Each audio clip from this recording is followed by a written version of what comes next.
안녕하십니까. 거꾸로 투자하는 쇼킹 부동산입니다. 기존금리 인상 4일 만에 생긴 엄청난 변화 시작해보겠습니다. 영상 시작 이전에 구독과 알람 설정으로 당신의 인생을 바꾸시기 바랍니다. 자, 8월 금통위에서 금리 인상을 결정한 지 5일이 됐습니다. 8월 26일날 인상이 결정됐죠. 정말 오랜만에 이 저금리를 탈출하는 신호탄을 쐈습니다. 자, 그런데 5일 만에 놀라운 뉴스를 봤습니다. 자, 기준금리를 올리자 정기예금이 이틀 새 4조 7천억 원이 증가했다고 합니다. 자, 이틀 전에 이제 주요 은행들이 예금과 적금금리를 올렸어요. 기준금리를 올렸기 때문에 최대 0.3%포인트까지 올렸습니다. 자, 그랬더니 시중의 부동자금이 예금으로 이동하는 머니 무브가 발생을 했다는 거예요. 자, 물론 기준금리 인상해도 여전히 쥐꼬리 이자입니다. 5대 은행 1년 정기예금 이자율 1% 전후로 잡힐 겁니다. 그럼에도 불구하고 수신금리 인상 소식이 시중 자금을 어마어마하게 빨아들이다는 거죠. 자, 왜 그럴까요? 심리적으로 0%대 이자율과 1%는 다른 느낌을 주기 때문에 그런 겁니다. 자, 정기예금 급등 소식은요, 또 다른 의미가 있습니다. 자, 여러분들 아시다시피 경제활동으로 얻은 소득은 지출 이후에 그 돈을 어디론가 보관하게 되어 있습니다. 주식에 보관하든 부동산에 보관하든 예금에 보관하든 어디론가 가게 되어 있다는 거죠. 자, 그런데 이렇게 소정의 이자를 줬던 예금 시장이요, 지난 1년 4개월 동안 완전히 기능을 상실해 버렸습니다. 한마디로 금고 역할값밖에 못했어요. 자, 예금의 기능 상실로 이 자금들이 어디로 갔다? 주식이나 부동산이나 코인으로 빠져나가게 됩니다.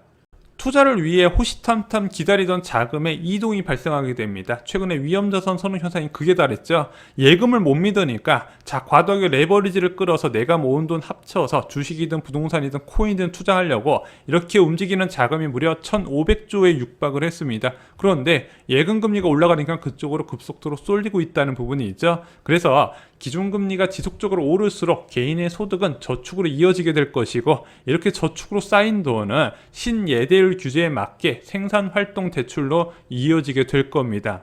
그리고 이 정기예금 급증 소식이 중요했던 이유가 있습니다. 바로 기준금리가 정상화되어도 자산시장 변화가 크게 일어난다는 것을 의미해요. 자, 많은 언론들이 주장하는 기준금리 인상과 부동산과의 관계에 금리 인상 전까지만 해도 야, 이거 금리 올려도 집값 끄떡없다 이런 기사가 많았다가 막상 올리니까 야, 어떻게 될지 모르겠다 이런 기사가 많이 나오고 있습니다. 한 언론 보도 볼게요. 기준금리 인상으로 집값 하락, 부동산 전문가한테 물어보니 이렇게 대답을 했답니다. 효과는 제한적이지만 추가 금리 인상을 주의해야 된다, 이렇게 답변을 한 거예요. 쇼킹 부동산도 절대적으로 공감하는 이야기입니다. 기준금리가 부동산 시장에 영향을 주기 위해서는 연속성이 중요하고요. 또한 보셔야 될 게 실질금리라고 말씀을 드렸습니다.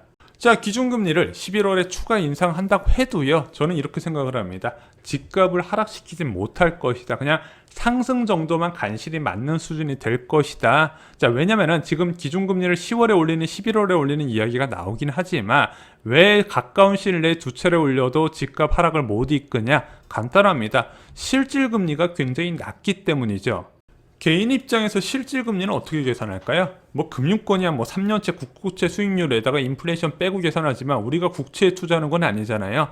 일반적으로 시중은행의 1년 정기예금 금리입니다. 저축은행 아닙니다. 시중은행이어야 돼요. 여기에 기대 인플레이션을 뺍니다. 자, 8월 기준 기대 인플레이션 얼마 나왔죠? 2.4%로 전월 대비 0.1%포인트 높아졌죠. 이 내용은 저희 쇼킹 부동산 네이버 블로그 자료실에 다 있는 내용들입니다. 자, 그렇게 기대 인플레이션을 빼게 되면 실질금리가 나타나는데, 이번 예금금리 인상에서 1% 맞춘다 하더라도 실질금리는 마이너스 1.4%입니다. 그리고 이 실질금리가 마이너스는 예금에 맡기는 것은 손해라는 것을 의미해 한마디로 여전히 위험자산 선호 현상을 부추기는 상황이라는 거죠. 자, 그럼 이 실질금리 마이너스가 어디에 영향을 주게 될까요? 부동산 시장만 딱 놓고 보겠습니다. 수요자? 공급자?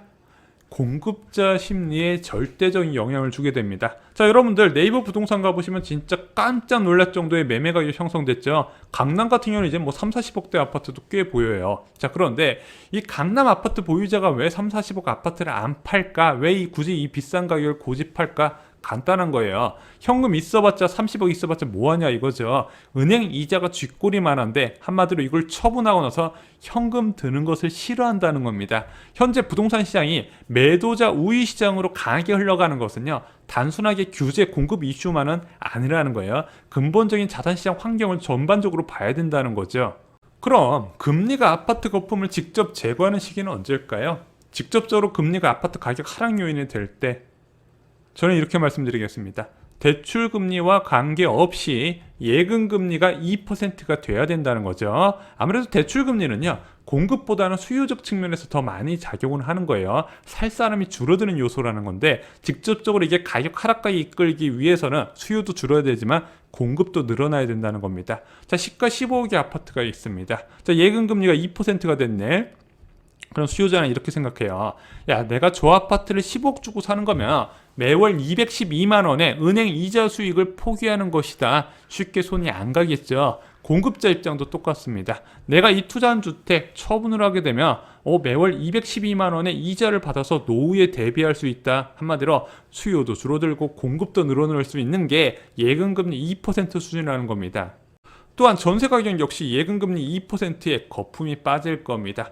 이번 부동산 버블은요, 전세 버블에서 영향을 받게 되는 거예요. 전세 가격이 꾸준하게 치솟으면서 매매 가격도 동반 상승시킨 케이스입니다. 이게 2006년, 7년 부동산 버블과 좀 차이점이 있어요. 자, 기준금리가 한 차례 올라갔습니다. 자, 그러면서 전세자금 대출 금리가 3%로 치솟았어요. 이게 작년에 2% 초반까지 하락했습니다. 서울보증 대출 금리가 중요해요. 왜? 얘는 5억까지 가능하니까. 자, 그러면은 예금금리가 2%면은 얼마나 대출금리가 올라갈까요? 4% 전후까지 봐야 된다는 부분이죠. 특히 예금금리의 회복이 전세 공급을 늘리는 큰 역할을 하게 됩니다. 한국은행에서 이걸 빼놓더라고요. 자, 과거에 저금리 상황에서는 전세 실종이라고 이야기하고 금리 인상 시기에 전세 부활이라고 이야기를 했습니다. 유독 이번 정부에서는요, 언론들이 전세 가격을 이야기할 때 금리가 아닌 정책의 포커스를 더 맞추는 것 같더라고요.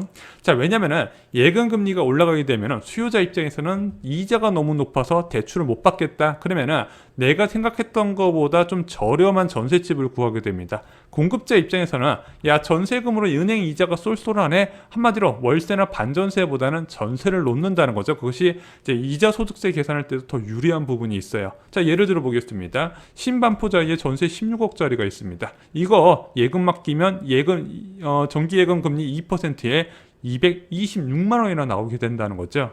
자, 그리고 저희가 지난 시간에 영상 하나 올려드렸었죠.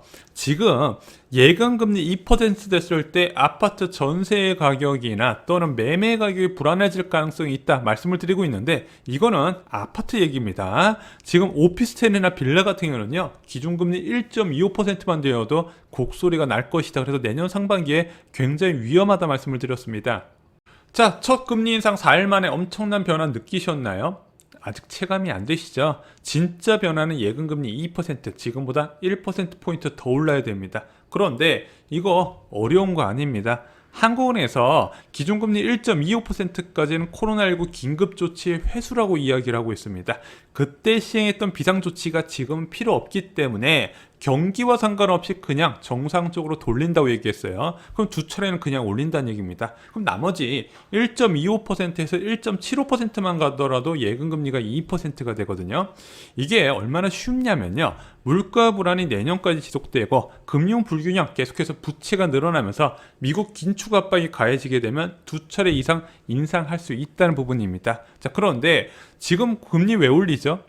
금융 불균형 요소가 가장 크죠. 자, 한국은행에서는 물가와 금융 불균형을 우선시해서 볼 수밖에 없습니다. 하지만 앞으로 금리가 더 올라갈 수 있다고 보는 부분은 바로 부채가 앞으로도 크게 증가할 가능성이 높기 때문입니다.